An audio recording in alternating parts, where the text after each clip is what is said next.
नमस्कार मंडळी, आज आपण बनवतोय मुळ्याची चटणी। तर चला बघूया कशी करायची ती। मी हा एक मुळा घेतलेला आहे, त्याला धुवून ह्याच्या आता मी साल काढून घेते।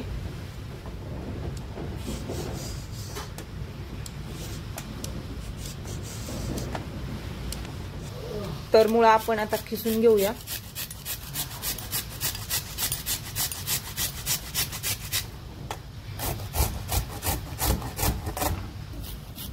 तर बघू शकताय अशा प्रकारे मी दोन्ही तिन्ही मुळे खिसून घेतलेले आहेत।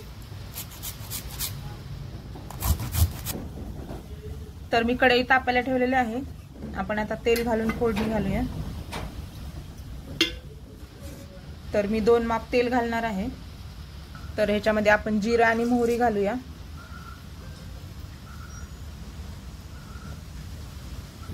तर आपण लसूण घालणार आहोत।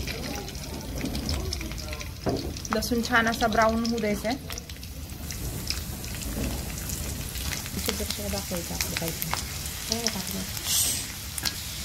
आपण आता याच्यामध्ये मिरची घालूया।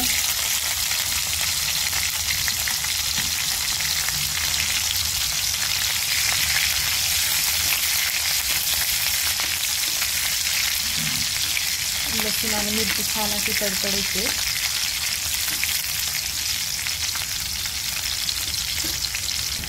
तर आपण आता याच्यामध्ये हळद घालूया आणि खिसलेला मुळा, त्याचं पाणी थोडंसं हाताने पिळून घ्या।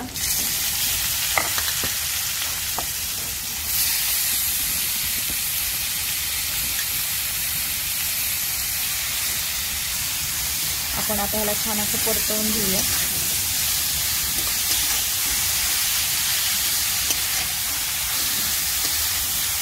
तर तुम्ही कशी मुळ्याची भाजी करताय मला नक्की कमेंटमध्ये करा आणि माझ्या चॅनलला सबस्क्राईब करा, लाईक करा, शेअर करा। आता याच्यामध्ये आपण मुगाची डाळ घालणार आहोत।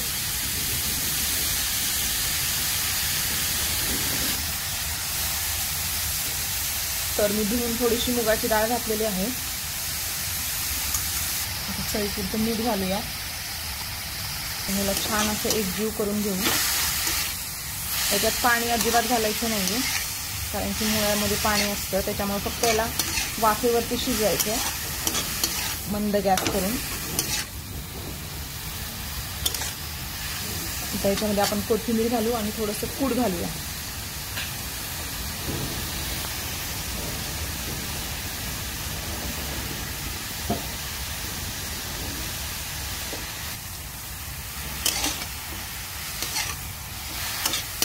तर मुळ्याची चटणी तुम्ही पण अशीच नक्की करून बघा, कारण की एकदम पटकन होणारी आणि प्रत्येक घरात श्रावण महिन्यात होणारा हा पदार्थ आहे किंवा भाजी।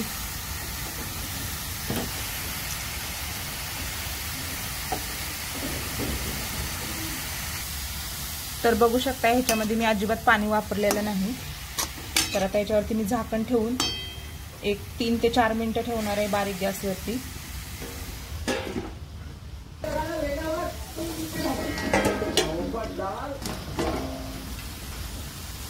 तर बघू शकताय आपली मुळ्याची चटणी तयार आहे। तर तुम्ही पण नक्की करून बघा।